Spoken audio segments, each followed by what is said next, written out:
Hello and welcome back to the back nine of the final round of the 2025 Brewster Ridge Open driven by Innova. This is a Disc Golf Pro Tour Q Series events, A tier at the beautiful Fox Run Meadows and Brewster Ridge courses. I'm Emily Dale, joined by Nathan Johnson. Yeah, a lot on the line. Silver cards for the Pro Tour for 2026. Q Series points to qualify for the finale, so a lot at stake for these players. Paul Krans still leading the way. He's got himself a 5-stroke cushion heading into the last 9 holes of this tournament. Lead card hasn't done too much as far as putting pressure on, but Shane McCullen is making a move up the leaderboard as well as a couple other players. So still a lot that can happen here in these last 9 holes, especially given the amount of difficulty and challenge that this Fox Run Meadows course brings. Taking a look at hole 10 as we kick off this back 9, 295-foot par 3. Most players are going to take a nice stable fairway driver, throw a nice wide forehand, and let it stick onto this hill for hopefully a pretty easy birdie.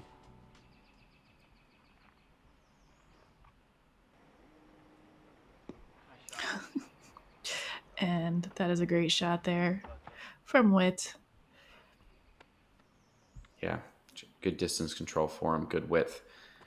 Obviously, there is out of bounds on both sides of this fairway, so can come into play depending on if you saw it off or pull it a little too wide. But these guys so far, both of them, have that distance and angle control dialed in. Nice shot for Jesse as well.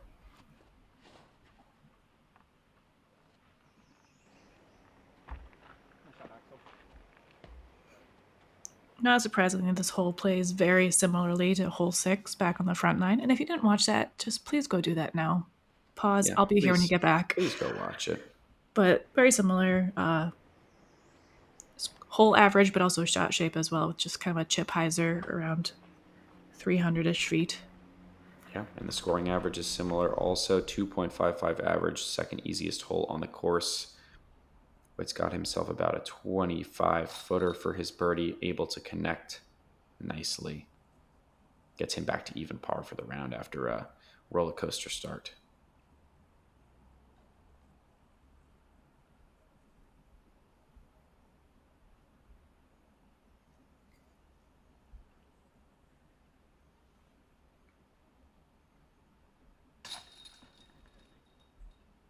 Good birdie from Jesse as well. Trying to fight his way back after that double on 7. Yeah, I felt like Jesse had a really good amount of momentum going into, kind of the middle of this course and came to a bit of a screeching halt there on hole 7. Short putt left for Axel here, looking to complete the star frame, and another short putt missed for him. Yeah, that one definitely hurts. Especially with the rest of the card taking birdies being the last to putt. You gotta shake it off and keep on trucking. All right. Drum roll, please. What's your thought? Who won the Bro Championship in 2013? Brewster. Oh, my first guess was right. No. Always stick with your gut. Did you get it right? Do you like this trivia? Let us know in the comments what you think. Taking a look here at hole 11, 575-foot par 4.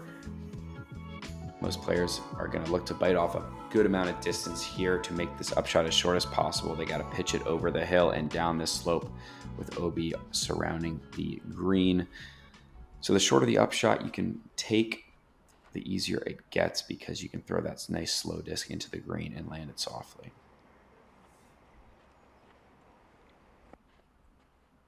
Good shot there, right in the middle of the fairway from Whit.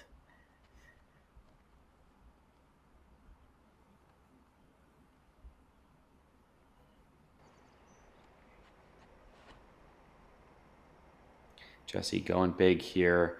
This is looking a little bit left, but I think he has enough distance to maybe get past that out of bounds. Nope. Finds the tall grass, and nothing is going to roll back down that slope, unfortunately. So going to be scrambling after that. Paul, this is looking like a picture-perfect drive for him.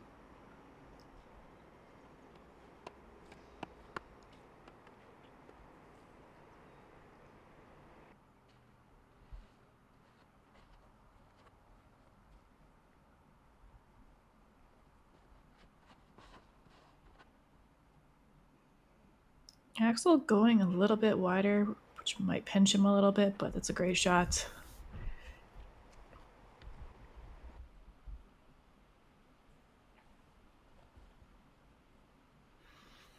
Yeah, so forehand or turnover putter into the green is kind of your only two options.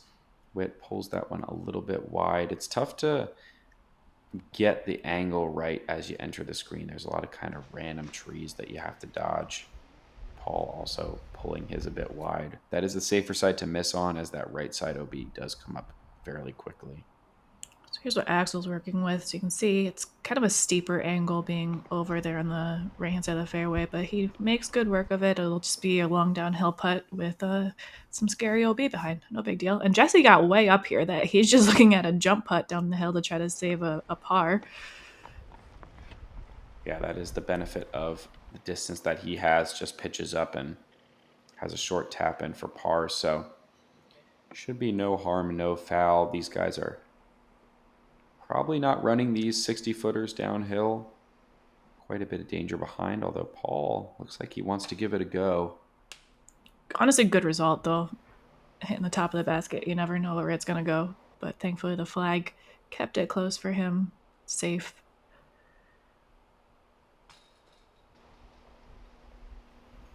Axel giving it a run as well. Snagging chains. And good par save for Jesse. Yeah, still just can't quite find the putt for Axel. He's been throwing the disc really well off the tee, but hasn't been able to connect on some of these mid-distance putts. And kind of the putts like right here, this little 14-footer has been giving him trouble so far today. He's got to make sure to keep that hand on the pole, follow through. Good coaching. He can definitely hear me right now. Absolutely. You know, so.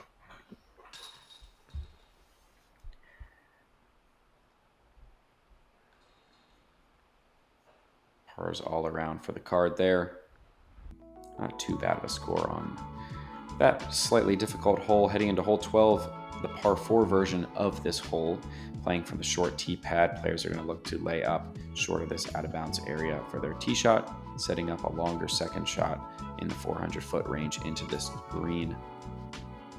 Full 2-shot hole here, and playing pretty difficult on the day at a 4.38 average.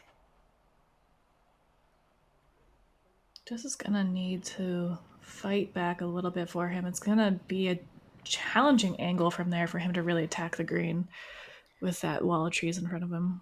Yeah, probably going to have to go turnover or big forehand, depending on what the angle looks like. You'd like to be about 20 feet left of where Whit landed to really set up the ideal angle into the green. This one's looking good from Jesse if it sticks on the hill.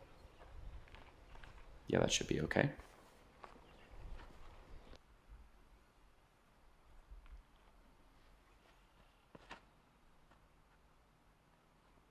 This is looking great as well. Gets him right up there in the middle of the gap. Yeah, that's perfect. Right on that hill, right in the middle of the fairway. Paul basically have nothing in the way into the green. He can just kind of throw a nice straight shot at it.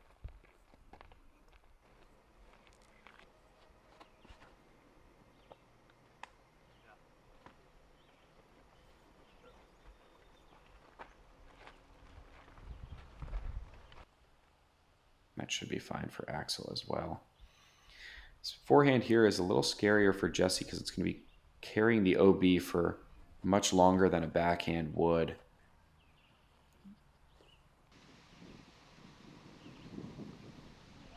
But that's well thrown. Yeah, you can see the wind starting to rip again. Like you mentioned before, there's not a lot of elevated baskets, as you might see at other courses, but there are a lot of these built up ones where it feels higher just because of the platform that it's kind of built into. And did that come back in bounds for Paul? I think just barely. It looks like it's straddling the line for Paul. So fortunate break for him. Kind of surprised to see him go to the forehand there. Axel, this one's leaking out left, but does stay inbounds. I don't know what kind of putt he's going to have with some of those trees in the way. And here's that really awkward angle that Whit was left with. Good execution there with a turnover. goes a little bit long and finds the OB there on the right-hand side of the fairway. Yeah, that was looking so nice, but just never really came out. Just held that anhyzer the whole way until it was too late. Yeah, it was a tough shot shape to execute. Can he do it again? Only 100 footer per round is allowed. No, can't be going over the quota too much.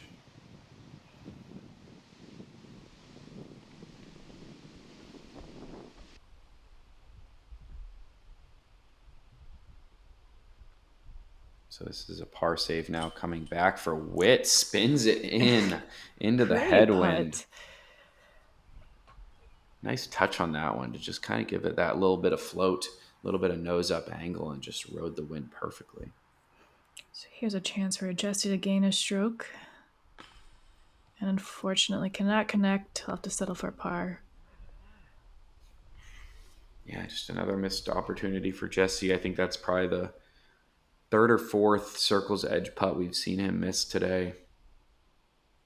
And the deficit is 5. So if he's on one, he would be right there making a push for Paul, but just hasn't quite had the putter feeling good enough to make a good run at this thing.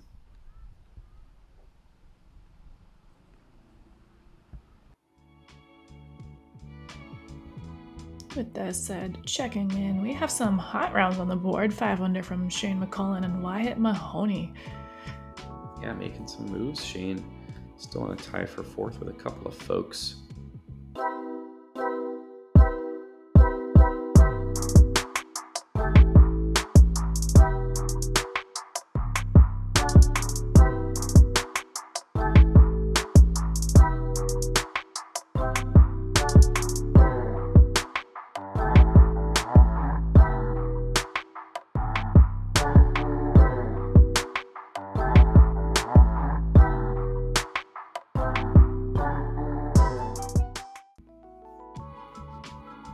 Heading into hole 13, par 3 at 350 feet. Just looking to throw a nice, stable fairway driver down this fairway with a little bit of finish at the end. Hopefully get a skip up the slope back towards the basket on the left-hand side.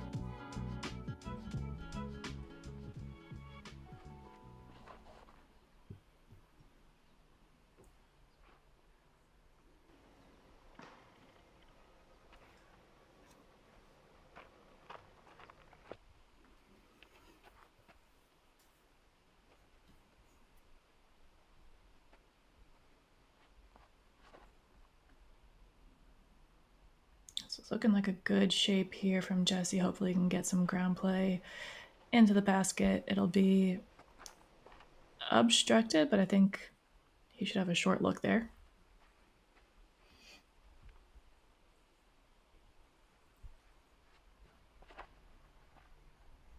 This is looking like a little early for Paul. We'll see if it...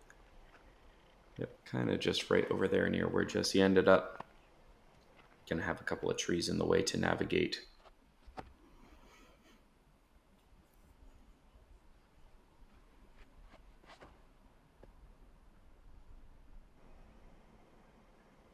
This looks like a little bit more forward push from Axel, which is really what you're looking for on this hole. And that gets a great skip as well. Tap in birdie for him.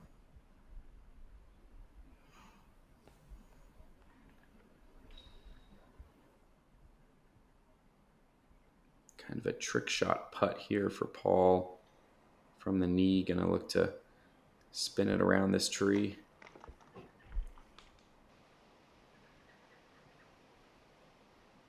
Can't connect, so another chance for Jesse to make up a stroke. There we go. Good connection. And that'll get him to 3 down on the round. And only 4 back from the leader. Yeah, nice circle's edge look for him. High in the chains, nice and confident. 4 strokes with 5 to play. Still very doable, especially with what we know. Holes 16 and 18, both very demanding and plenty of opportunities for 2-stroke swings. So this thing is definitely not over by any means, but Jesse's definitely going to have to get some birdies if he wants to make a move, I don't see Paul making any major mistakes that would lead to a huge number. So he's going to have to earn it if he wants to give himself a chance at this one. Heading into hole 14, a 380-foot par 3, players can either go for this up the gut route or the wide hyzer and swing it back at the end if they want a look for birdie.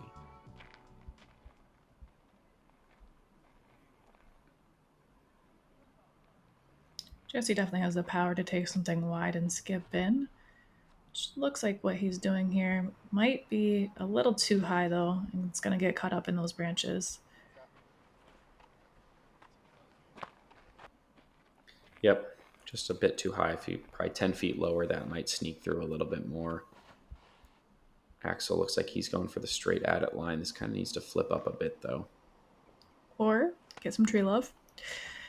He dropped kind of in like a pathway, so he'll have an open putt. It'll just be a little bit longer for him. Yep, probably in that 50 to 60 foot range. Whit, this one's looking very similar. Probably going to find that left side.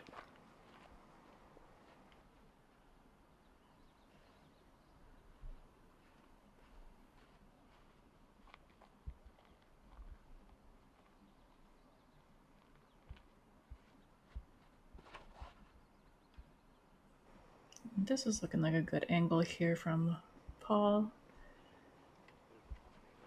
Yeah, get some good ground play too, which you don't always see on this hole with the slope and good amount of roots. So it's got the best look of the group. Just a couple long pitch ups for these two guys.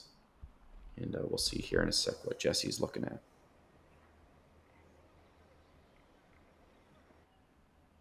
Looks like another circle's edge-ish putt. And good connection. It seems like he found his groove with those longer putts and gets another stroke. Yeah, 2 in a row with temporarily lead down to 3. Paul does still have a birdie look of his own, but it looks like he's got some trees in his way. Gonna have to straddle out to the left. Yeah, these ones are frustrating where it's right there. It's not a long putt, but you have to finagle something to make it work comfortably. Yeah, definitely can't go with his normal putting style. Oh, just didn't quite get the follow through there.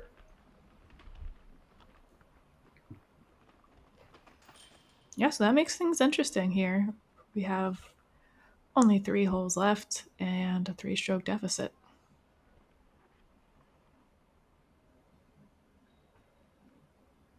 Sorry, 4 holes left. Math. I know, I had to count all my fingers earlier trying to figure out how many holes we had left in the tournament, so I don't blame you.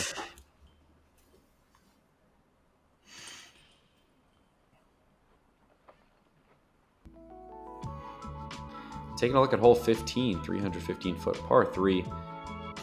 Very straight fairway for the first 3 quarters and then a sharp right turn at the end. This is a pretty stock forehand shape for most of these players, but still a narrow gap to hit. So got to pick that nice, stable, comfortable fairway driver that you've got and hit that gap and let the disc do the work. This is looking good from Jesse. That'll do. A little tree love at the end never hurt anybody. Takes his 25-footer to a park job. And he's looking at 3 in a row right now and definitely putting the pressure on Paul.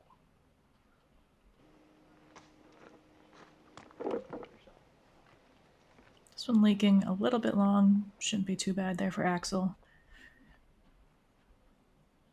Yeah, he'll still have a look coming back at it. Whit now. This one is a little wide.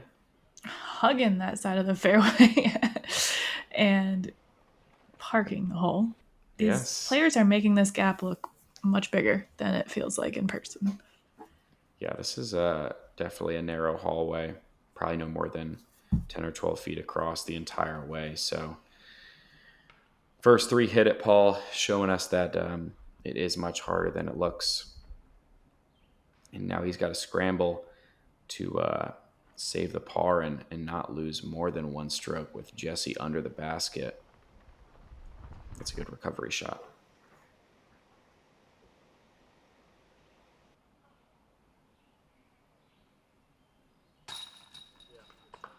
Great connection there from Axel. Yeah, connecting on a longer putt for him. He's got 2 of his last 3, turning it on late, looking to secure that third place spot, maybe even make a push for Jesse if he slips up in second. Way to minimize the damage there from Krans, knowing that Jesse is pretty much parked for birdie here. Yeah, deficit just like that. It's going to be down to 2 with 3 holes left, so anything can happen, really. This thing kind of seemed out of reach, but 3 in a row from Jesse, 3 pars in a row from Paul, and we have a ball game just like that. And some challenging holes coming up, but look at that round from Shane McCullen. 8 down through his round. Great shot so far.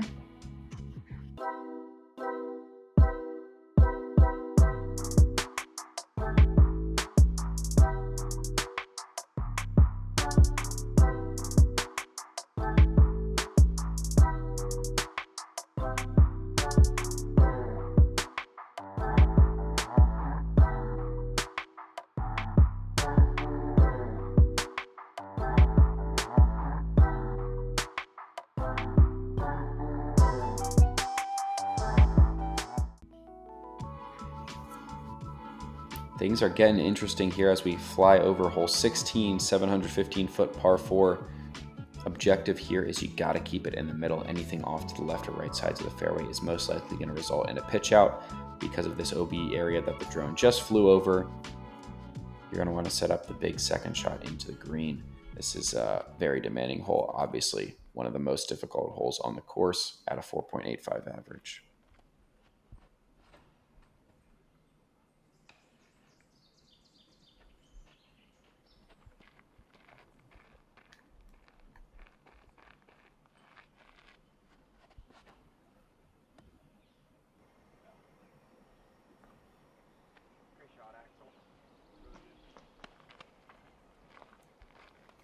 Good shot there. Gets him in the fairway.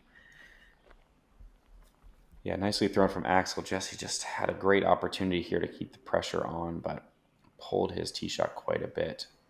This one looks nice from Whit as well. I'm sure it'll get a nice curl back. Yep, a little bit of curl back at the end to keep him on the edge of the fairway. So Paul, maybe a little bit of a breathing a sigh of relief now with Jesse out of position. Yeah, we saw him lace this in round 1. And hoping to do the same, but unfortunately early release and finds a early tree on the fairway, somehow on the tee pad.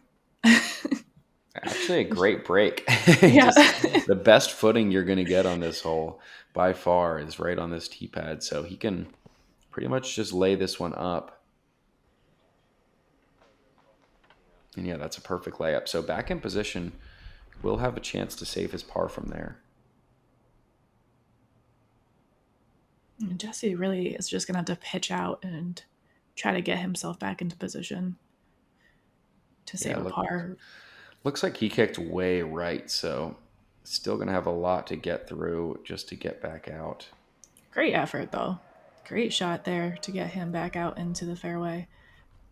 It'll still be a long look to save par for his third shot.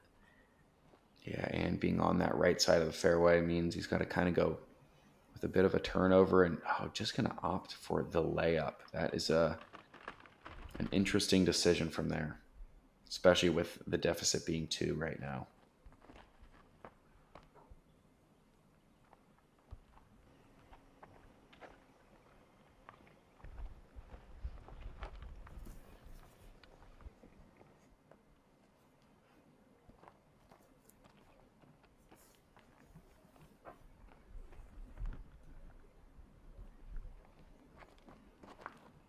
This is pretty much an ideal landing zone on the drive for Axel. Gives him an open look at the basket for birdie. Doesn't give it quite enough juice, but he'll have an open look there. Yeah, this upshot is still playing pretty long for these players in the high 300-foot range, just because you can't really bite off that much distance off the tee. So still a very demanding up and down, even if you are in position from back here. Big shot for Paul, looking to save a par. It's going to come up a bit short, right out in that 50 to 60 foot range, most likely.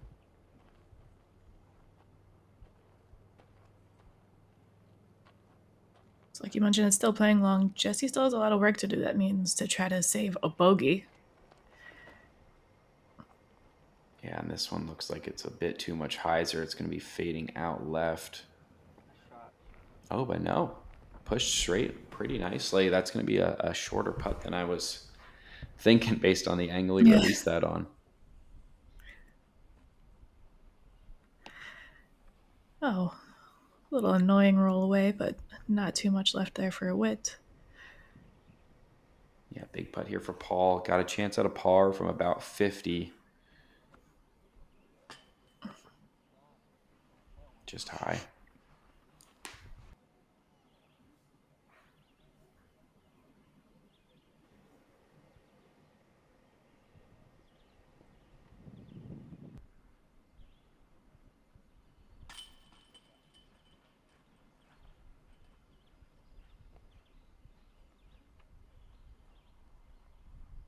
So this is an important putt for Jesse as well. Knowing there's potential to kind of keep that same stroke difference. As long as Jesse can keep it within 2 going into 18, he's going to have a chance.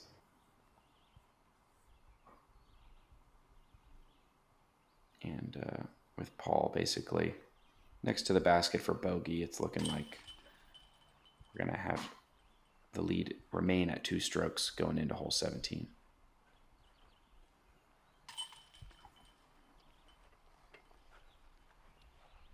Yeah, these last 2 finishing holes are also no gimmies, so who knows what will happen. Yeah, hole 17, 400-foot par 3, big spike hyzer or right to left moving shot for these players. Completely blind from the tee, so you kind of just have to have that tree in the distance that as your aiming point and trust the disc to get back to the left at the right time. You see a lot of players end up pushing 2 straight and finding that out of bounds on this hole. But if you swing it just a bit too wide.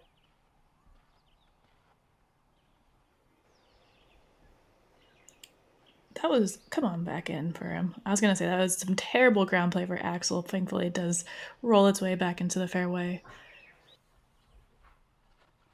Yeah, he'll have a long birdie putt from there. Always an interesting decision on this hole as well, whether or not players want to run those longer birdie putts with the downhill slope and slightly built up green.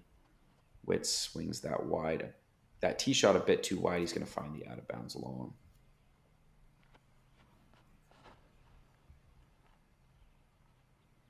Important shot for Jesse here. That'll do. Yeah, picture perfect for Jesse. It's going to leave him a very short birdie putt. It's what he needed to do. Basically has to birdie the last 2 holes and hope Paul makes a mistake if he wants any chance at a playoff. This one looks pretty good for Paul as well. Skips it off the base and absolutely parks it.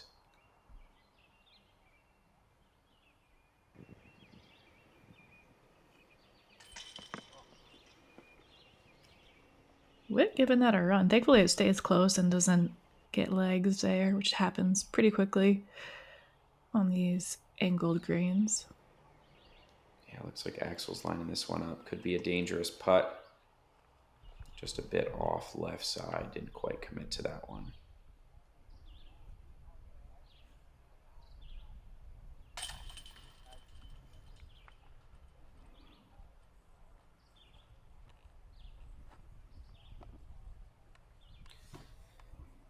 So tap in birdies from Jesse and Paul. Looks like we are going to have indeed a 2-stroke deficit going into hole 18.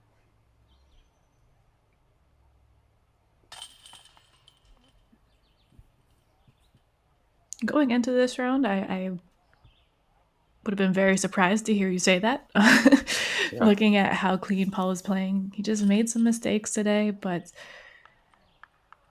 thankfully keeping that lead. I mean, things can still happen on 18, though. Of course, yeah. Big numbers can stack up very quickly. Yeah, we've seen it from top pros. That tee shot is so demanding, and the green is dangerous, so it can be a recipe for that big number if you aren't careful. Taking a look at the hole we're talking about, 18 here at Fox Run Meadows.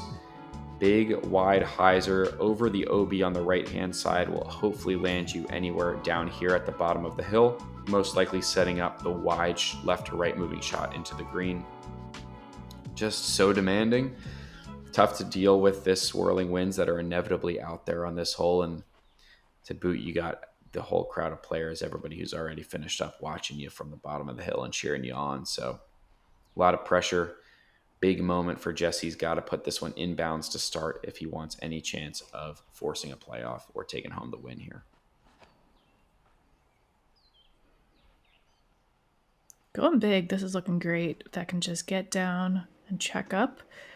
And it does. And that'll put him on a favorable side of the fairway, being able to open up the nice chip forehand for him into the green. Yeah, great shot from Jesse. Can also put him in a position where he could try to throw it in if he needs to, if Paul especially puts himself in a favorable position as well. This looks a bit high. We'll see if it gets down in time.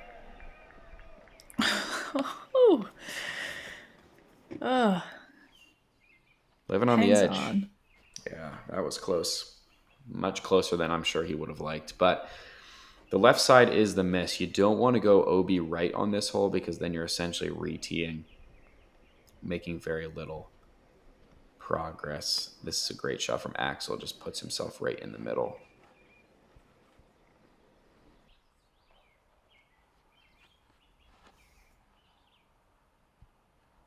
Just looking a little bit low. It needs to get some air under it to get back in bounds, and unfortunately does not. Yeah, tough mistake for Whit. Not going to progress very far down that fairway, so going to go with the safer option this time. That's the forehand. And as long as this one skips back inbounds, he should be okay. Yeah.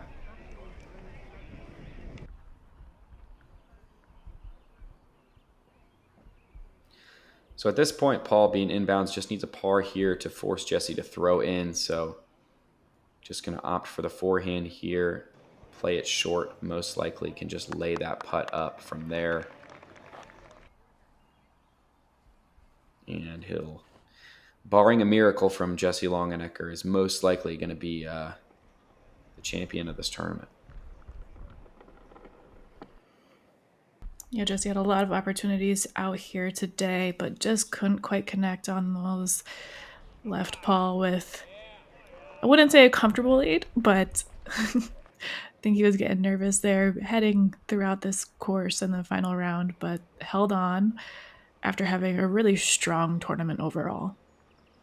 Yep, so to force a playoff, essentially, Jesse's got to make this one, and it comes up just a bit short, so that's going to be a tap-in birdie for him. Still a great event. And in a really solid final round. Still, if he makes that putt, we'll put him at 6 under, which is no joke here at Fox Run. Axel looking to finish his round with a birdie. Unfortunately, just a bit off, and he's going to be left with a long comebacker back up the hill.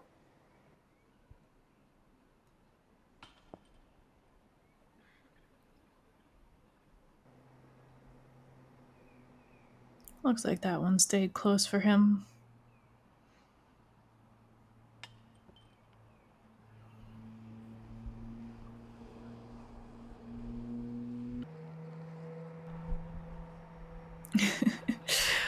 Paul just laying it up to take his win. Very well done. Like I said, this tournament has been so clean, and he really just had his foot to the gas the whole time. Yeah, clutched up at the end, too, with some important birdies, important shots down the stretch. Another congrats to Jesse Longenecker on a fantastic tournament of his own. Just coming up one stroke short of yet another A-tier win in his career. But the man of the weekend is this man right here, now 2-time Brewster Ridge Open champion, Paul Krans.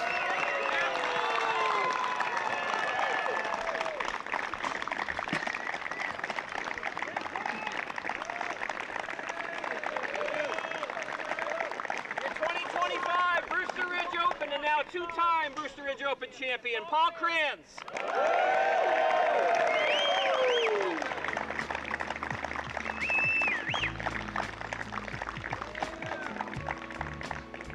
Yeah, I can see the relief. A lot of pressure on him, but such a great job. Really pleasure to watch from this entire field, honestly, out here. Yeah, saw a bunch of new faces on our coverage this week. It was saw some great courses. Always a great time up here at Smugglers Notch. Appreciate all that put this tournament on and maintain these courses every year. It is truly a pleasure. Yeah. And we'll see you on the next one. Peace.